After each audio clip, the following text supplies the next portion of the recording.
Welcome to episode 2 of The Leap Home, Genesis Part 2. In this week's episode, Sam and Al try to figure out what will cause a leap back home, while preparing for a Mark III flight and dealing with Peggy's premature labour. When the Strattons' affairs are set in order, Sam does leap, but not home, leading to an emotional conversation. Thrust into a baseball game, Sam has one chance to end his and his coach's careers on a high, but can he make contact? Or is he destined to strike out? It might work. Of course it'll work. A minute ago you said it was crap. That was before I thought it out. Good evening, Ian. How are we? Well, a minute ago I felt a bit crap. Worked it out now? I'm fine. Okay. How are you, Jenny?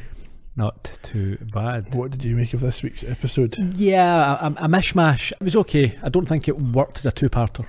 No, this clearly wasn't written as a standalone episode, and it doesn't really work as a standalone episode, I don't think. Yeah, I think we can see what they're doing. They are demonstrating the principles or the structure of the show, and they're using these first 2 or 3 episodes to... It's been designed to be a longer episode, and this is part of it, but on its own, it's missing a beginning, it's missing a structure that you would expect to see. Yeah, I think they fell between two stools here. Neither the conclusion of the first episode or the second part, I don't think it stood out strongly enough on its own. No. Perhaps if we viewed the first two as a single entity, it would be viewed or considered better. Yeah, perhaps if we weren't so lazy as... No, it's not us. We weren't the ones who decided to split it up. Well, we could have watched it in one go. Oh, we could have watched it in one go, but we'd be watching 2 separate episodes everywhere. It's presented as 2 episodes. Okay. Anyway, I did like the fact that Sam and Al clearly don't have everything figured out right from the start, and they're kind of feeling their way through things. Now, I'm wondering if that is because the writers were also in that situation. Well, that's an interesting question, yeah. How much did they have worked out? How far into the future, yeah. Beyond the overarching concept?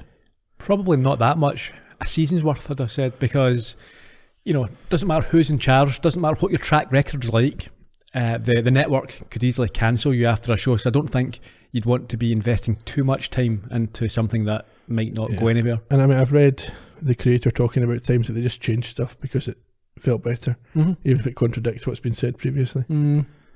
I'm sure those inconsistencies will be flagged up and hammered. No, wait, used as a and praised. I don't know. Let's see what happens. Anything you want to get out there before we begin? Well, just the usual social bump. Yeah, let's hammer this home just now in the early episodes. Also, the requests for reviews. Whereabouts? Well, let's start with social. At Leap Home Podcast on Twitter and Instagram, and we are theleaphome.com, and Facebook is The Leap Home as well. Please leave reviews on Apple Podcasts if you can, or whatever your provider is, if they offer a review service. It helps a lot. Also on IMDb, I'll try and get the episodes up in a timious manner. Timely. Whatever. What about YouTube? Timely? What about YouTube? Yes, so, as you discussed last week, or stated more than discussed, episodes are coming out on YouTube a week ahead of the podcast. Providing we don't get pulled up by any copyright. Oh, we'll do our best to dodge around the limits of the law. Duck and dive, bit of scamming. That's it. So, bribery. If all goes to plan, you will find each episode on YouTube a week before it comes onto your podcast feed. So if you want to be first in line, if you want to be discussing this before anybody else, before it's even on our website, that's where to go. And when they go there, what should they do? Subscribe, like, click the bell, and you get reminders. Did we tell them where they should go for YouTube? We did last week. Do you want to tell them again? Of course. Columbo Podcast Productions. Right. Subscribe, smash the like button. And the bell. Hit the bell. Hit the bell. It's very important. I think that's what they do, yeah. I've never been on YouTube. I presume the bell will just... You've never been on YouTube? What are you talking about? I don't know what it is. How does it work? Same as Snapchat. No one finds this sort of patter funny. I'm going to keep doing it until they do. See, that's it's like Andy Kaufman type drill it through. Humour. Yeah, it's not funny to start with, then it gets less and less funny, or you think it's amusing, then it gets boring, and eventually you just have a wee chuckle about it. Push outside the other side, yeah, and Snapchat. It circles back round, it becomes hilarious. That's my intention. It might not work out. If it doesn't work out, it's going to be embarrassing for all concerned. Mostly you. Yeah. Shall we get into this one? Let's crack on.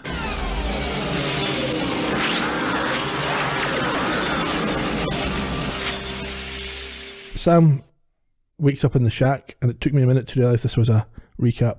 Not just a recap of last week's episode, but the show premise.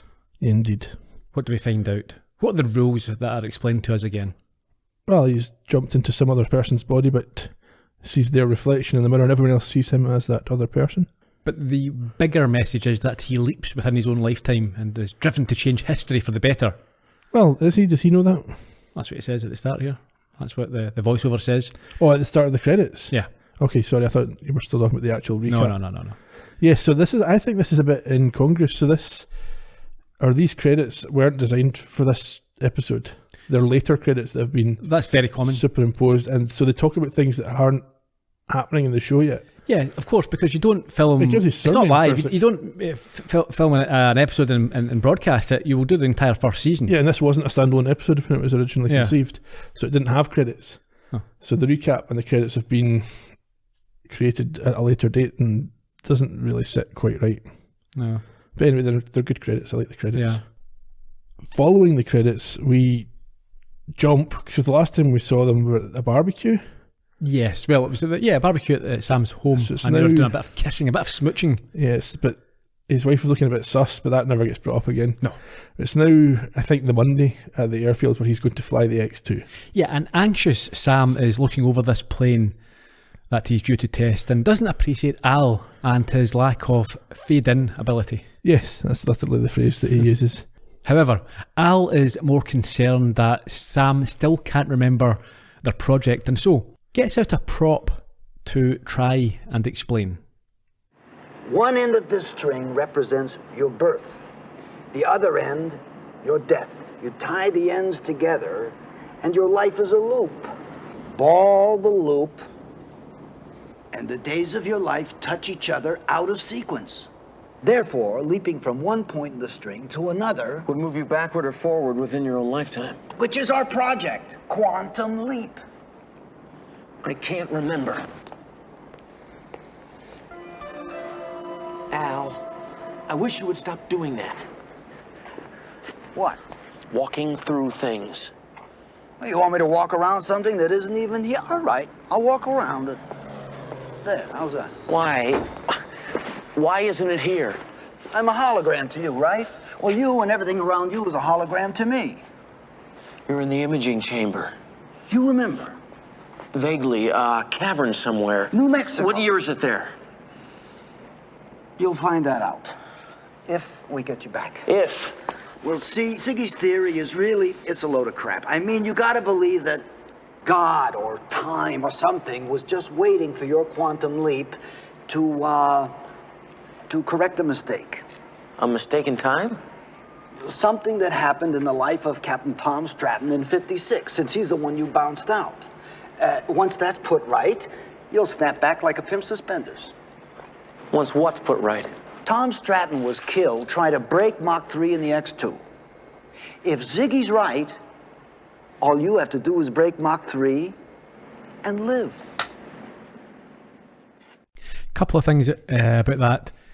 Well, it sounds easy. Al's explanation I thought was very good. With the string? Yeah. Did you? Yes, I thought it made an awful lot of sense.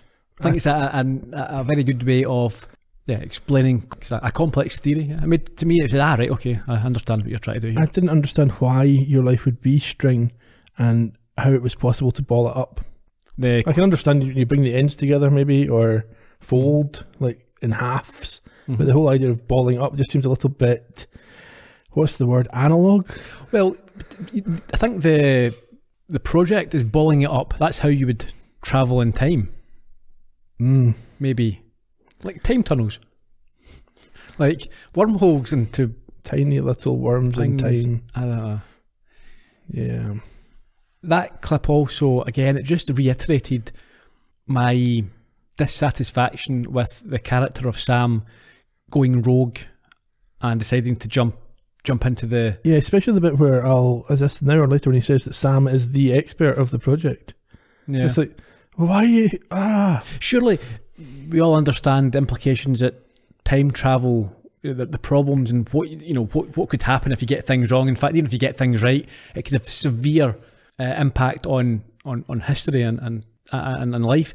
So I would assume that when they made their first leap under a very controlled, or in a very controlled environment, that everything would be detailed.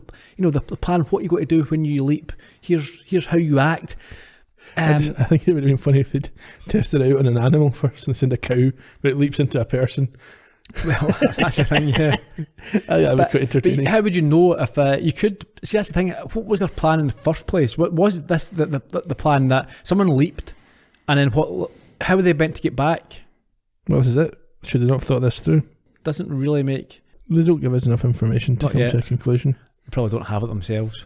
Well, they'll make it up when they'll make it up, yeah, when it's required for the plot. But I still don't buy that Sam would just have done that for a laugh. So far, it doesn't add up with what we know of his character. No.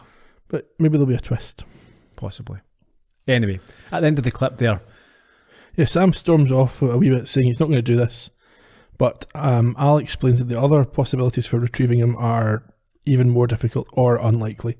However, he does suggest that what he could do is just sit tight for another 40 years. Now, that he wasn't going to give Sam any information, but surely if he says another 40 years... That's a rough number, isn't it? Yeah, I suppose. I don't think he means 40 years means you'll catch up with us. Right. I think he means 40 years and then Tom will die or you'll die and that'll be... Okay. I could be wrong. No, but the timing would have worked. What year is this? This is set in 56. Ah, right, so it's not then, because it was 96. Yeah. It's not quite 40 years. Okay. The other methods that they've conceived for bringing him back include being at ground zero for an atomic explosion. Sounds risky. And there's various other options that have less than 20% chance of success. In any case, Sam doesn't want to keep lying to Peg and Mikey. So Al points out that Tom was going to die on Monday anyway. This is his shot at saving him. Yeah, but he doesn't know how to fly, which makes it a big problem. But Al can help him out. Why? He used to be an astronaut. Of course he did. He used to be an astronaut and he can co-pilot the X2 for some. Most astronauts used to be test pilots. Of course, yeah. I don't think if you're flying the spacecraft, you'd have to be a... I mean, especially back in the early days of the Apollo and the Mercury programs, that's where they recruited the astronauts from. Of course, yeah. Apparently the taking off and the flying isn't going to be an issue. It's the landing, obviously. Yeah, he doesn't have to take off because he's taken up by the bigger plane and he's not going to be able to land it anyway, so he'll just have to eject at some point. So Al's guidance would be useless. Doesn't matter if he's an astronaut. Well, he needs to keep it going when he's in air. He says it's easy, this doesn't mean it's right. Okay. Intuitive. Can we take a minute here to talk about the hat that Al's wearing? Go for it. I liked it. It's a sort of felt number in black, and I'm not a hat expert, but it looks to me like the kind of hat you might put on a scarecrow if you lived in Oz. Okay. Maybe a bit less pointy. Sure. It's that same sort of style. I can't remember it. Was it a fedora? No. No, it's a felt hat like a scarecrow's. A fedora is often made out of felt. Well, I thought a fedora would have a more solid brim. It can, but you can still make it a felt and then you give it a structure. This seemed a bit floppy. Yeah, okay. I'm glad you appreciated it. I did. Back at the shack. Yep, the house in the middle of the night. A shirtless Sam ponders over the phone again, but is still frustrated at not being able to recall enough information to speak to his father. Indeed. We see a kind of weird cloud. I say cloud effect. It seems maybe more like mixing liquids. Right. Which I think represents the passage of time in this occasion. Sure. Peggy comes through while Sam is by the phone and asks, or assumes, that he's worried about this flight. Yeah, she tries to give him confidence that he can become the fastest man alive the next day. She asks him then to make a promise, but won't tell him what he's promising. It's always worrying that. Logically, he objects to this. Yes. But is forced to comply. Yeah, before placing his hand on their bump. Indeed. Back to the hangar, a very brief shot of things being prepared. Now it's Monday. It must have been Sunday before. Yes. Back to the house, or the shack as you like to refer to it as. Peg has her friends around, as usual. It sounds like there's some kind of trial or something going on the radio. Yeah, yes, there is. I think I did look into that to see if I could figure it, but I couldn't quite pick up on what they were saying. Yeah. I'm sure it was something quite relevant. We wouldn't have put it in randomly. Yeah, we get a lot more of these reaction shots from the women who are hearing the planes. When was McCarthy trials? Don't know. Do we check? No, it's okay. I was thinking maybe that's what it was. Could be. Would it be then? Maybe. Yeah. Anyway. Because he was pre-Kennedy, and Kennedy was 60. Yeah, 50s would have made sense. Okay. One of the friends insists her boobs are as big as Marlon's, until it's pointed out that it is because she's pregnant. Not Marlon, but her. Indeed. And we then have a reference to Monroe marrying the playwright Arthur Miller. Okay. Do you want to know a little bit of trivia On you go. about that? Who is Arthur Miller's very famous son-in-law? Is it Joe Miller, who used to play for Aberdeen? And Celtic? Celtic. No, it's not Joe Miller. Okay. Son-in-law. Is it Windy Miller? Nope, it's not a Miller. I'll give you the clue. Some other profession. Okay. No, an actor. One of the most famous. Is it Laurence Olivier? No, but in that sphere. Okay. Is it Oliver Reed? No, he's not that much younger than. I'll tell you. Go ahead. Daniel Day-Lewis Okay. married Arthur Miller's daughter. And still married to Arthur Miller's daughter. That's exciting. Oh, well, there you go. I was quite impressed with it. Yeah. It's always good when you find these little connections. Anyhow, they all stop again when they hear the plane taking off. Yeah, and we see the kid, I think it's Mikey, outside watching on as well. Up in the sky, Sam is in the carrier plane cockpit. Yes, and we hear on the radio that his good friend Bird Dog is singing, much to the irritation of Weird Ernie. Yeah, I think he's escorting them. Indeed. Sam is then told that it's his time, and Lamotte mentions something he thinks is weird. What's that? Before he got the early warning light, He smelled coffee. he did, smelt it brewing. We'll come back to this. I don't think he did though. I think this is Sam figures this out. Yeah, it does, Yeah. which is a weird thing to confuse. Oh, it's this your brain's working weird in stressful situation. Maybe. You hear something and you think you smell it. Yeah. Anyway, Sam nervously moves into the X2, wondering where Albert is, and gets exceedingly more anxious as he is being strapped in by the team. Indeed, and at 9:30 exactly, Peggy looks anxiously at the radio and moves. I think she did this in the first episode. I'll kick her washing machine back into the corner. Sure. Ernie clears the drop and the X2 is launched with Sam in a bit of distress. Yeah, screaming Albert. And he then admits to the ground crew that he can't fly. This is just through pure panic, because I'm not sure what he hopes to achieve by saying this. Fortunately, they don't really pick up on what he's doing, and Al shows up in the nick of time. And he explains why he was late. Why was that?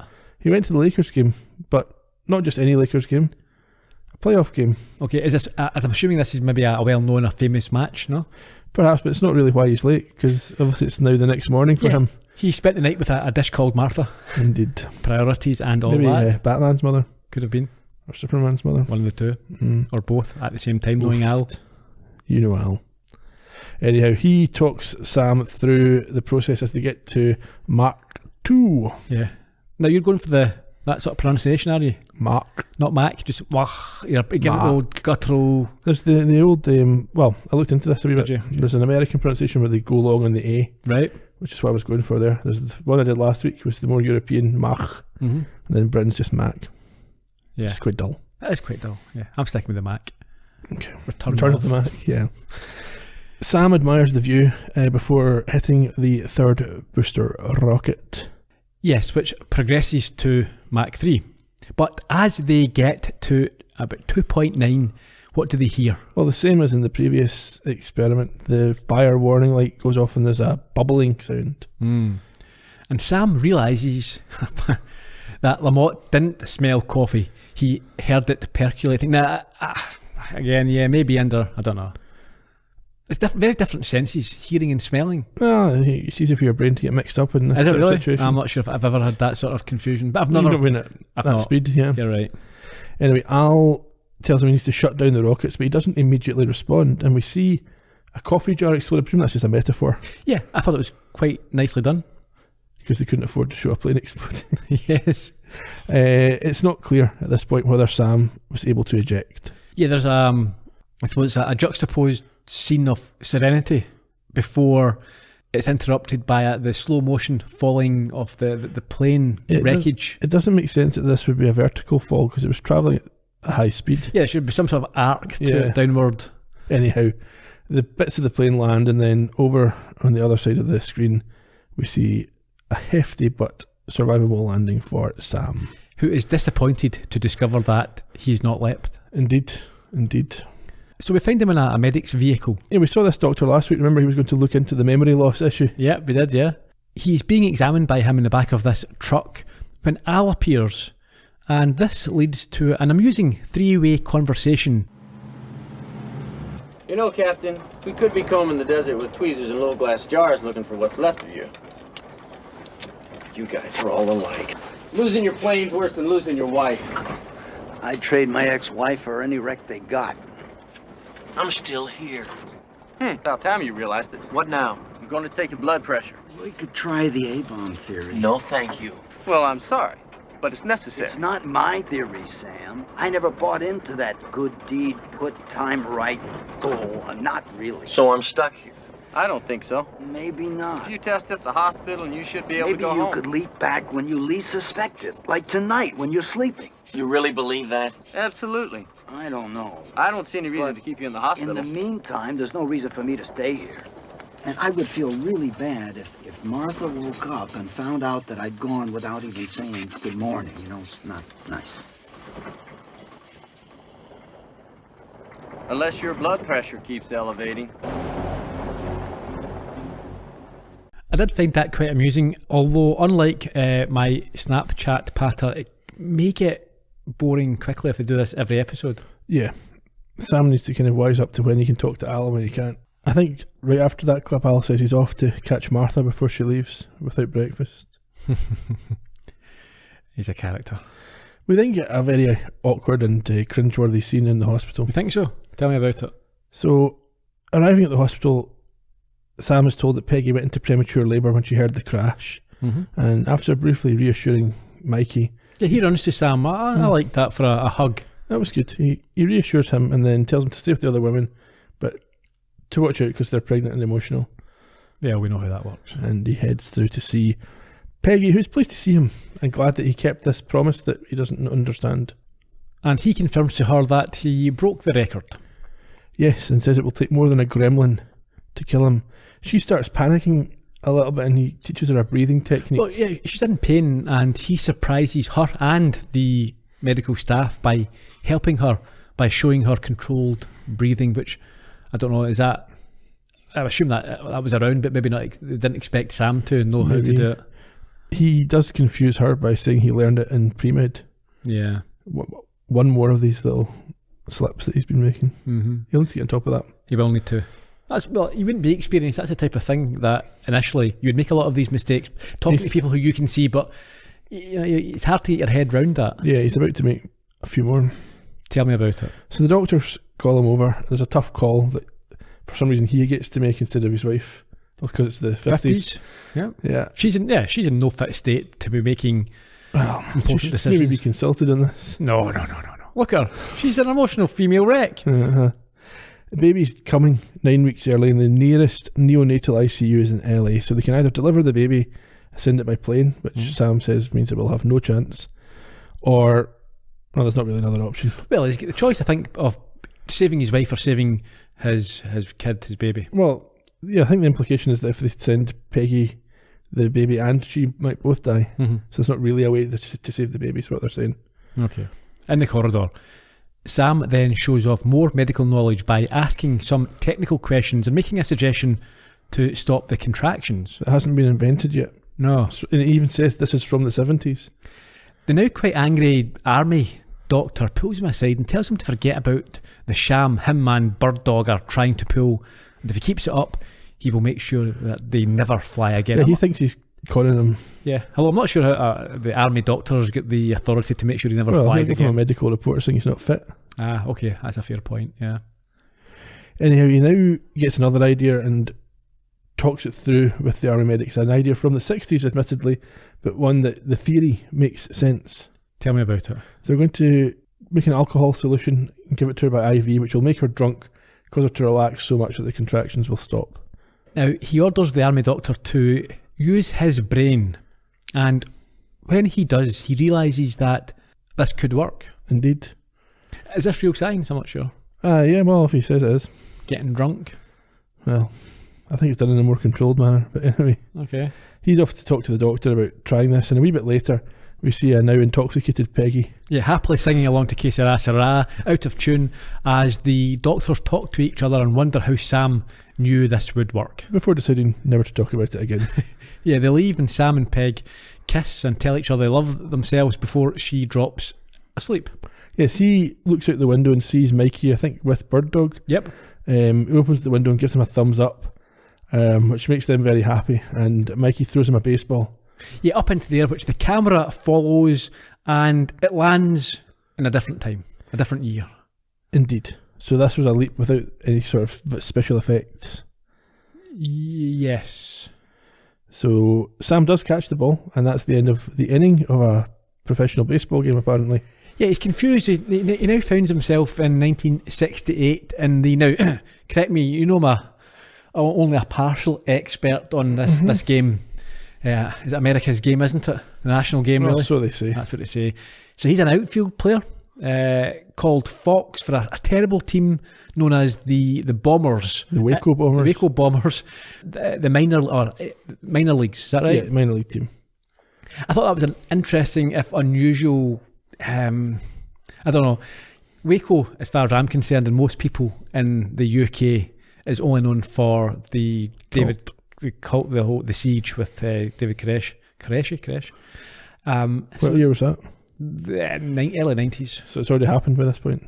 It wouldn't have happened. This is made in 98? No, it's not. This is early 90s. 89, sorry. Yeah. Talking rubbish. 89. Yeah. So yes, it's not happened yet.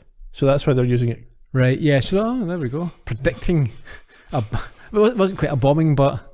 No, Yeah. it's certainly a high profile Yeah. part of the world. Yeah, so he's caught this ball. The inning's over. It's now their turn to bat. They're also the home team. It's the bottom of the ninth, and they need a miracle to avoid yet another last place finish. Sam sits in the dugout where a dog barks at him, and the captain tells Sam to do something about it as it's his dog. So it's obviously showing how low level this is, where your dog's in the dugout with you. Yeah. Did they call it a dugout in baseball? That's why it's called a dugout. Is it? Dug out. Yeah, very good. Hey. For American friends, Doug is another way of saying dog. Yeah, indeed. Yes, it's called a dugout, yeah. He tries to stare this dog down, but it just makes it angry. I love the shot of the really angry dog. Yeah, I think he calls it a little sucker, and it's one of these tropes where animals can see ghosts or pick up and... Yeah, and it turns out that, it's sensed that Sam is different, but also can see Al, who now appears and calms it down. Al says, this is a line he probably wouldn't put in a show today. The $10? Yeah. Go for it. He says that there's no surprise that this team is bottom of the league, or in the cellar, as they call it, since they have as much enthusiasm as a $10 hooker. I quite like that. I mean, you would put it in today, but maybe not in a... This is probably classed as a family show. Yeah. Sam then gets Al to follow him inside the clubhouse. Yeah, down towards the sort of locker rooms, where Sam is surprised to hear he left a week ago and has been bouncing around in time. Yes, because it was instantaneous from his perspective. Mm-hmm. Al goes on to explain that Sam is now Tim Fox, a once promising player who broke his leg in the majors and was sent back to recover 5 years ago. He never made it back to the show. Yeah, and he runs over to the mirror and we see him utter the iconic "oh boy." He's an aged baseball player, as you might say. Before Al continues to bring him up to speed on his situation. Oh, boy. Hey, come on, Sam. We're missing the game. The hell with the game. It's your last one in organized ball. In a couple of minutes, you're going to fly out to center. The Bombers going to finish another season in the cellar, and you're going to hang up your spikes. Then what? Well, you're going to open up a Kentucky Fried Chicken franchise. You'll marry a girl named Sue and have 2 kids. Of course, you don't have to be around for all of that. As soon as we can figure out what needs to be put right, you'll leap out of here. Like fly the X2 to Mach 3 and live. Hey, Ziggy blew it. Yeah. He didn't research it enough. Originally, Tom Stratton not only died, but his wife went into premature labor, and the baby was still born. And now? Tom's alive. Peg gave birth to a healthy baby girl, 7 pounds, 8 ounces. Funny thing, they happen to name her Samantha. Seems like someone wanted both Tom and Samantha to survive. Yeah. But come on, Jackson's up. He's gonna hit a homer with one on. You're a vampire. What? Neurological holograms don't reflect, Sam. Obviously, when it comes to quantum physics, you're still a mental slug. But we can talk about this later. Come on, I hate to miss the game. You already know how it's going to end. I knew how it was going to end when I took Brenda into the filing room. I still took her. Why didn't I leap all the way? 12 years in the blink isn't bad, pal. A couple more of those, you'll be back home. If I leap forward again, what if I leap back? That is always possible. In other words, I could be bouncing around in time forever. No. Nobody lives forever. Can we talk about the stakes just now? Oh, they're high. High. So there doesn't seem to be really any Jeopardy? or certainly ones would have a worldwide, a long-lasting impact, leaving aside the whole butterfly effect situation. Sure.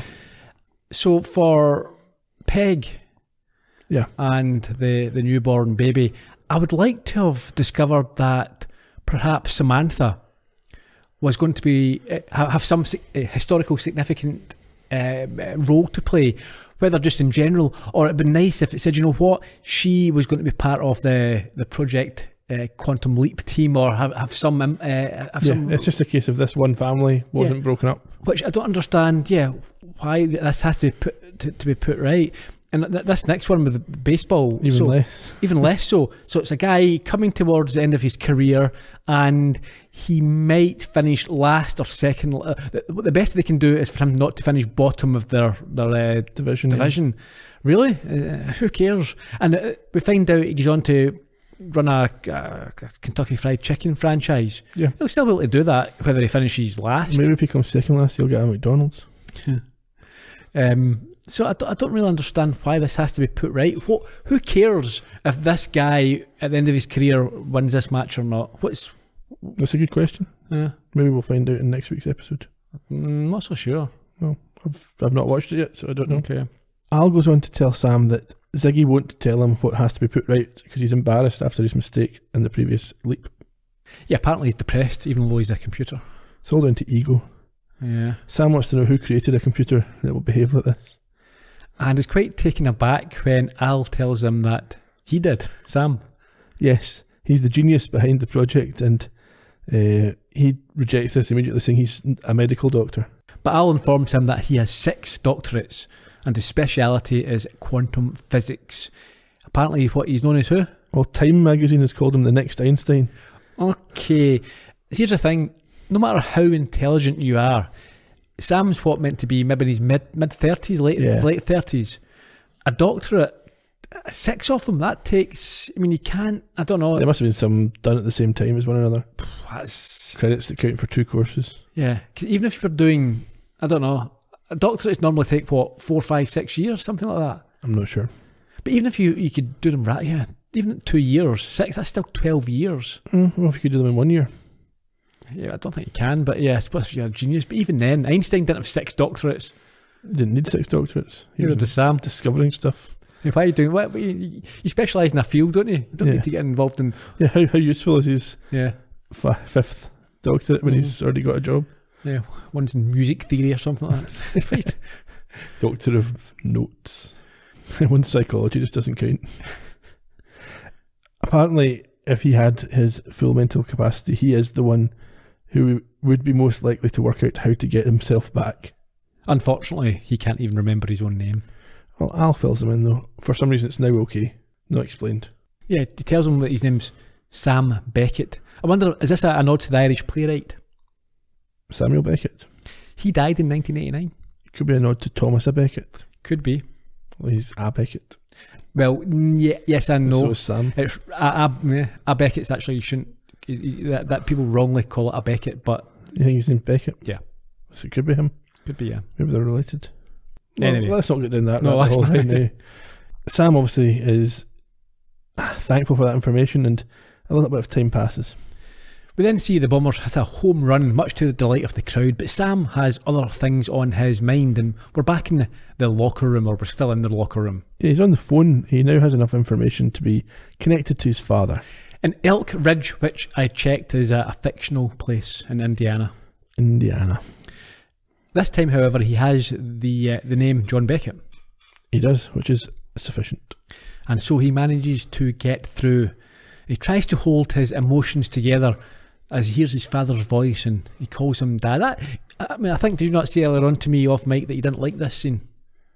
I just, for a start, putting it right at the start of the series, it's like the first thing he does is, as soon as he time travelled, is call his dad. Sure. Yeah. Well, it shows kind of a sort of primal instinct, I guess, maybe. See, if you don't do it at the start, it's almost like this is the goal. He's trying to speak to his dad, but that's not what the goal is. Yeah. So I'm glad they got it out of the way. Just drew a line under it. It could be very frustrating if every week he almost speaks to his dad, and you can see how that would be irritating. Yeah. It also shows Sam as a character. He's not just this genius scientist.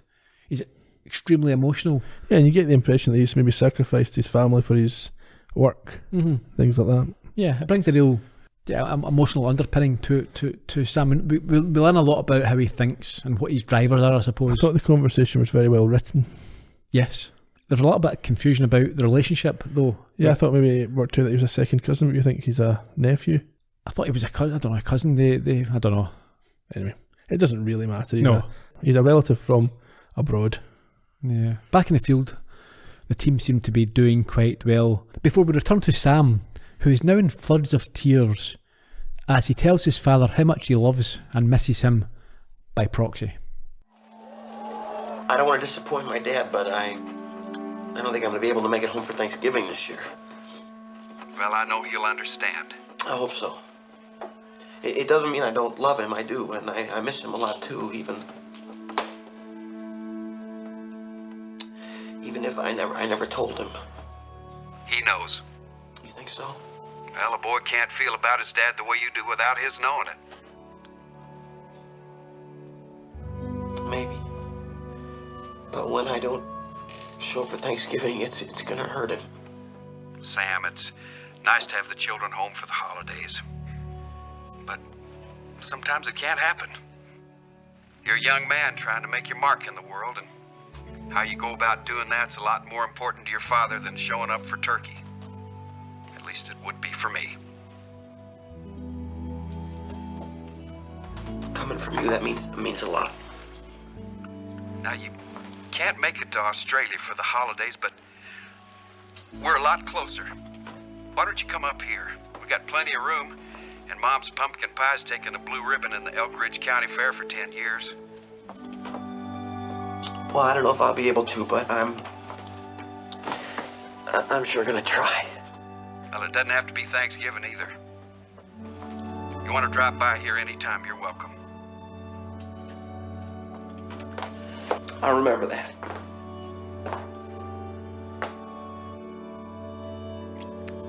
Goodbye. I love you, Dad. Yeah, no, I thought that was a wonderful scene that really humanises the character for me. Okay, happy with that. Fair enough. After he hangs up, we then switch to the Beckett family home. Elk Ridge. Where we see a young Sam come in to inform his father that a calf is about to drop, and the two of them head out to deal with it. Yeah, and I thought that was nice shorthand. Again, it shows the relationship between Sam and his father. It's a very, very loving and close. It seems to be. Yeah, that was good. I liked it. Back at the ballpark, Sam offers up a thanks to the ether and heads out, still emotional for his at-bat. He thinks maybe now he has a chance to accomplish something important. Again, don't understand what. Winning a meaningless low-level baseball match? I took it, just meant generally via time travel. Okay, sure. So on the field, he meets Al on the edge and thanks him for giving him his dad's name. Yes, Al tells him to go and fly out, which is what originally happened, which is like hit the ball up and he gets caught. I presume that this is not what he's here for. He passes an older player. Who's the manager? Is it the manager, is it? Yeah. Okay. Who tells him that it's his last year as well and doesn't want to end up in the cellar. And so, Foxy takes his place full of confidence and the crowd chant his name even though Al doesn't like his chances. No, and he takes a strike first pitch, which the manager is pleased with because he told the other players not to swing at the first pitch. Okay. He takes a a strike in the second pitch as well. And we hear the announcer talking about the funeral company that sponsors the ninth inning. Yeah. You get this a lot in baseball, like companies will sponsor certain events or certain innings. You might get a pitcher change sponsored by, Right, okay. a tire changing company or something like that. And then we have something that, again, I'm not a baseball fan, but even I can tell this is nonsense. And I think it's an issue that sport has in general in TV or the movies, especially in TV when they don't have the bigger budget, but even in the blockbusters, sport's generally really badly done if you know it. I'm thinking of football, soccer. Yeah. It always looks terrible. I can't think of one that you think looks realistic. Boxing, another one that should be easier, but if you look at a lot of the movies like Rocky and that's just garbage. Again, don't know enough about basketball, but I've heard that the Teen Wolf movies, it was dreadful. Okay. There are some good baseball movies, actually. It's one of the ones that's actually done quite well. Things like Bull Durham and... Yeah, sure. I suppose because of the type of game it is, stop-start, and it's one movement at a time, it's easier to choreograph it than a team's a more dynamic sport. Anyway, so tell me what happens here. Okay, so first of all, you get this arrogant pitcher trope where he refuses to take the call from his catcher. Right. And makes him call a different pitch.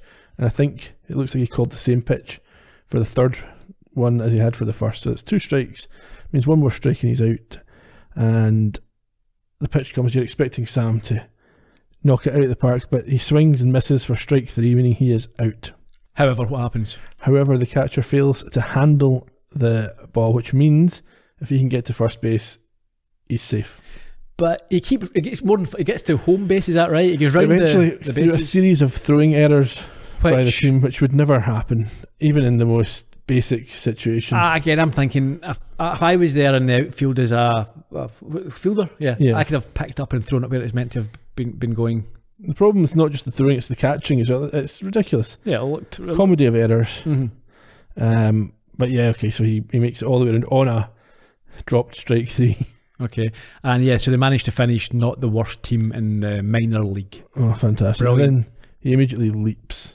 Yes, into an academic setting with yearning students. It reminds me a lot of Indiana Jones. It did. It was just like that sort of classroom. He has a pipe in his mouth which falls as he takes stock of the situation. I think it's an all-girl class by the looks of it. I can't remember. I didn't take stock of that. Yeah. But yes, he is surprised. Does he say, "Oh boy"? I think he says. I don't think he does. Does he not? No. Okay. Well, he will in future fill this moment by saying, "Oh boy." And that's the end of the episode. So as we said at the start, I mean, because it was split, it felt unbalanced, uneven. Understand why it was done. It sort of introduced the entire concept from leaping in to leaping out. Yeah, I mean, you got a lot of context in the first episode and then just a lot of things getting ticked off almost in this episode. Yeah, I think it's shown that going forward, these are the tropes, these are the beats that we're going to. In future, we will have one story for one episode and we will... Yeah, so it was fine, but yeah, not as satisfying as it could have been. And like I said, I think, I don't know, I would like to have known why they had to, other than just obviously the goodness of saving mother and child.